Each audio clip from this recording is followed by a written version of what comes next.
We cannot allow terrorism to be normalized. We cannot allow that to become the basis for getting us into discussions with Pakistan. Doctor Jaishankar की और बड़ा उन्होंने strict किस्म की उनकी statements आई हैं पाकिस्तान को लेकर। उन्होंने कहा ये नहीं हो सकता कि जी दिन में हम ट्रेड करें और रात में टेररिज्म चल रही हो। और क्योंकि भारत के खिलाफ आतंकवाद दरअसल उसके डीएनए का हिस्सा है। If there will be a terror, no talks. आप फिर टेरर का जवाब टेरर से लीजिए, जो आपको ठीक लगता है हम उसी भाषा में बात करना चाहेंगे। तो पाकिस्तान की तरफ से क्या वो ट्रेड करना चाह रहे हैं या वो लोग गड़बड़ कर रहे हैं? पाकिस्तान को ये कहा जा रहा है कि अब आप चीजों को देखने का नजरिया चेंज कीजिए फॉर गॉड से, क्योंकि उन्होंने कहा डॉक्टर जयशंकर की और बड़ा उन्होंने स्ट्रिक्ट किस्म की उनकी स्टेटमेंट्स आई हैं पाकिस्तान को लेकर। उन्होंने कहा ये नहीं हो सकता कि जी दिन में हम ट्रेड करें और रात में टेररिज्म चल रही हो। और इसी तरह के कई उन्होंने जो है सख्त बातें की हैं, जो कि पहले हमने नहीं देखा डॉक्टर जयशंकर का ये रूप। या ये कहिए कि पाकिस्तान में भी उनके बहुत फैन है और ना सिर्फ ये कि आम सिटीजन्स बल्कि हमारे पॉलिटिशियंस भी तारीफें करते हैं डॉक्टर जयशंकर की। तो सर ये एकदम से अब इतने स्ट्रिक्ट किस्म की स्टेटमेंट्स जो है वो बिलावल भुट्टो के बाद से क्यों आ रही हैं? देखिए, स्ट्रिक्ट नहीं आ रही हैं, ये बात ये कहा जा रही है कि it's time for course correction.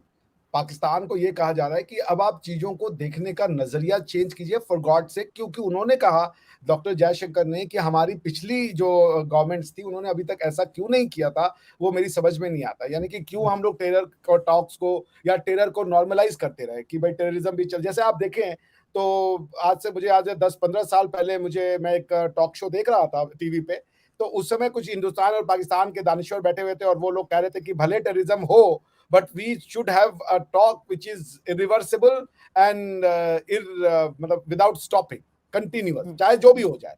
तो वो पॉलिसी इंडिया ने छोड़ दी। अब वो कह रहे हैं कि नहीं, if there will be a terror, no talks. आप फिर टेरर का जवाब टेरर से लीजिए, जो आपको ठीक लगता है हम उसी भाषा में बात करना चाहेंगे।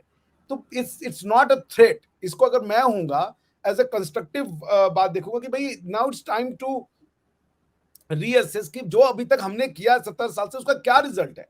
भाई फॉर गॉड से होश के नाखून है, अब रिविजिट तो करें कि क्या जो आपने पॉलिसियां अपनाई हैं हैज इट बीन फ्रूटफुल, उसने आपको डिजायर्ड रिजल्ट दिया है।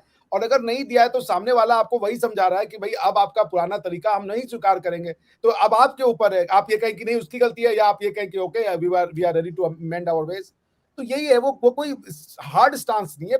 We are just requesting Pakistan for God sake, आप वो काम करें जो दुनिया आपको समझा रही है बार बार। आपको ज्वाइंट स्टेटमेंट में भी अमेरिका मेंशन करता है। अगर ज्वाइंट स्टेटमेंट में आपका नाम आ रहा है तो अगर अमेरिका का इंटरेस्ट नहीं होता तो वो नहीं डालते रशिया पाकिस्तान का नाम। जैसे रशिया का नाम उन्होंने डिमीन करने के लिए नहीं डाला कि Russia is also terror state, जबकि सारे अमेरिकन मानते हैं कि रशियंस आर टेरर स्टेट। ये ज्वाइंट स्टेटमेंट है, that means America and India are jointly concerned with the terrorist policy of Pakistan.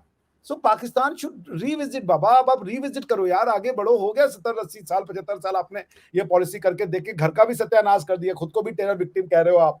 तो it's time to revisit. So more than criticising mister Jaishankar और being harsh on him, हमें लगता है पाकिस्तान को अब time आ गया है कि दे शुड लुक इनवर्ड। अब वो अंदर देखें, रिट्रोस्पेक्शन करें थोड़ा।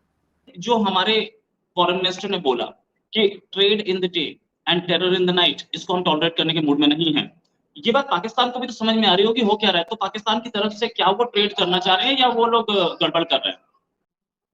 देखिए, पाकिस्तान सब कुछ करना चाह रहा है, लेकिन वो गड़बड़ करना छोड़ना नहीं चाह रहा है। प्रॉब्लम ये है, वो सब कुछ चाहता है। वो चाहता है उसके मुल्क में तरक्की हो, वो चाहता है कि खुशहाली आए, वो सब कुछ चाहता है।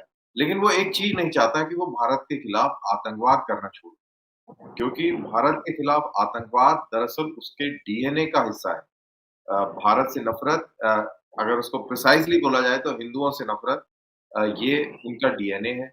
और अगर वो जिस दिन वो ये नफरत छोड़ देंगे, उस दिन पाकिस्तान के वजूद पर ही सवाल खड़ा हो जाएगा कि आप तो इसी नफरत की बिना पर बने थे।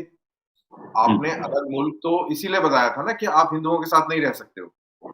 आपको एक अलग मुल्क चाहिए जिसमें आप अपनी प्रैक्टिसेस कर सकें, और अब आप हिंदुओं के साथ प्रेम कर लेंगे।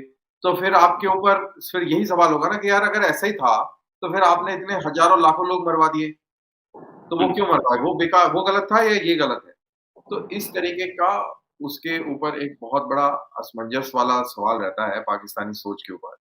और उसके चलते अभी वो स्थिति नहीं आई कि वो आपसे नफरत छोड़ दे, लेकिन हाँ, उसकी मजबूरी ज़रूर आई है कि आपसे दोस्ती करे। तो वो इस मजबूरी के तहत वो रास्ते तलाशता है कि आपसे दोस्ती कर ली जाए। लेकिन जो उसका जो डीएनए है, जो उसकी फितरत है, उसके चलते वो ये काम नहीं कर पा रहा है। तो अभी लेट्स सी ये कितने दशकों तक और ऐसे चलता है। राइट। दशकों तक ऐसे चलेगा। पाकिस्तान की एक खूबी और, पैसा नहीं है, यूएई को पोर्ट्स बेचने पड़ रहे हैं, यूएई उसके सारे एयरपोर्ट्स मांग रहा है। ऐसी कंगाली की हालत में भी क्या पाकिस्तान कहीं कॉम्प्रोमाइज करने के मूड में नहीं है? और इंडिया और अमेरिका का जो जॉइंट स्टेटमेंट था उसमें तो बहुत क्लियर था कि टेररिज्म पाकिस्तान से आता है और ये लश्कर वगैरह पर इसको कंट्रोल लगाना चाहिए, जिस पर उसने आपत्ति भी दर्ज की। क्या इंडिया और अमेरिका दोनों मिल करके इसको दोबारा एफएटीएफ की लिस्ट में डालने की कोशिश में है सर?